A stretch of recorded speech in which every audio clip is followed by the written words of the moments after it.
hoje decidi fazer um pequeno vídeo há pouco sobre uma diferença entre Portugal e o Brasil. Quer dizer, não é bem uma diferença entre Portugal e o Brasil. Há simplesmente dois sentidos que são dados à palavra latino. Um sentido centrado nos Estados Unidos e que por vezes é usado no Brasil, e um sentido mais comum nos países latinos europeus. Muitas vezes nos Estados Unidos usa-se a palavra latino para falar, muitas vezes não, é quase sempre, os Estados Unidos usam a palavra latino para falar das pessoas de origem hispânica e às vezes incluem também o Brasil. E isto levou a que alguns brasileiros considerassem que a palavra latino, atenção, era apenas e só uma palavra referente a culturas da América Latina, como nós dizemos, a América que tem origem ou melhor, a América que foi colonizada por países de língua latina.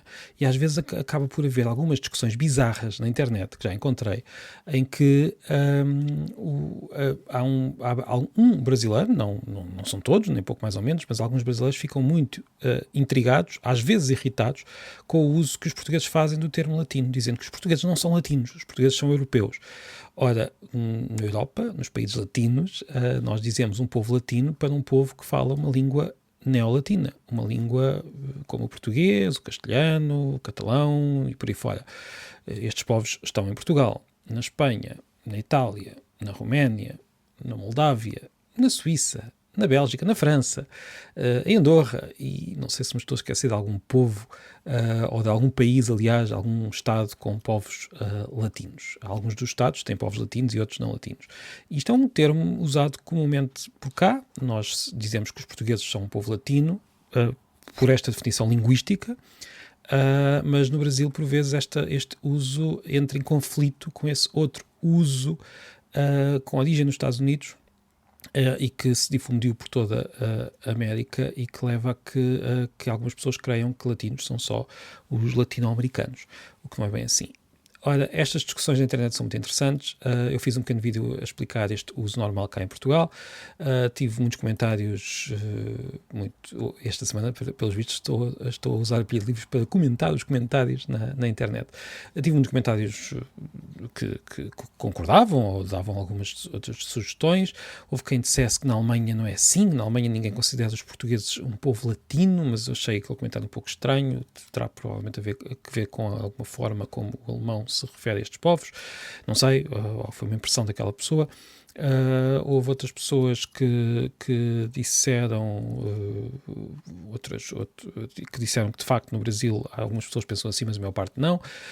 Depois tive alguma discussão muito forte com alguém com quem eu costumo discutir de vez em quando, para o bem e para o mal, às vezes de forma intensa, outras vezes menos intensa, muitas vezes de forma interessante, hoje de forma um pouco cansativa, porque a pessoa disse-me e repetiu que latino só poderia ser uma pessoa habitante do Lácio. E eu expliquei que isso é uma definição um pouco desatualizada, não é que não se possa ainda usar, mas o latim é a língua que surgiu no Lácio e desse latim surgiu o adjetivo latino, que pode ser aplicado a qualquer coisa relacionada com o latim, a língua.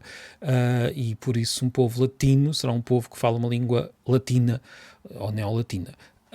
E esse é o termo bastante preciso que nós usamos hoje. Não é um termo propriamente étnico, poderá obviamente ser um termo cultural, porque este uso da língua tem implicações culturais óbvias, mas tem como base o uso da língua. Houve também quem dissesse, então, e os angolanos, os macaenses, todos esses povos? Bem, em Macau pouca gente fala português e quem fala são portugueses que são latinos. Em Angola, as pessoas que falam latim, peço desculpa, as pessoas que falam português como língua materna, poderão, de acordo com esta definição, ser consideradas latinas. Será um pouco estranho, mas estamos a falar de algo que é relativamente recente na história, este uso do português por grande parte da população em países africanos. Não é assim tão antigo como às vezes as pessoas pensam. O português não entrou em África até bastante tarde, mas hoje sim é a língua materna de muitos africanos e esses falantes serão também parte desse povo latino que fala uma língua latina. Há quem considere esta utilização um pouco peculiar, como eu disse, mas se a definição for aquela que eu disse, e é, em geral, não há nada a dizer. E pronto, foi uma pequena reflexão sobre a palavra latino. e eu sei, a discussão é muito estranha, esta discussão, mas há que dizer que para conseguirmos compreender exatamente o sentido que as pessoas estão a dar à frase, temos de ver o seu contexto cultural. E às vezes, no Brasil, o contexto cultural da palavra latino é um pouco diferente do contexto cultural da palavra latino cá em Portugal. Pronto, se alguém quiser comentar, ficarei muito contente. Muito obrigado. Antes de ir-me embora, como sabem, agora há uma versão paga da Pilha de Livros. Basicamente é uma forma das pessoas poderem apoiar este meu trabalho e ter a possibilidade de melhorar o equipamento que uso ou ter uma pequena recompensa por vezes por este trabalho que vou tendo, que eu gosto, claro, não estou a dizer que não gosto.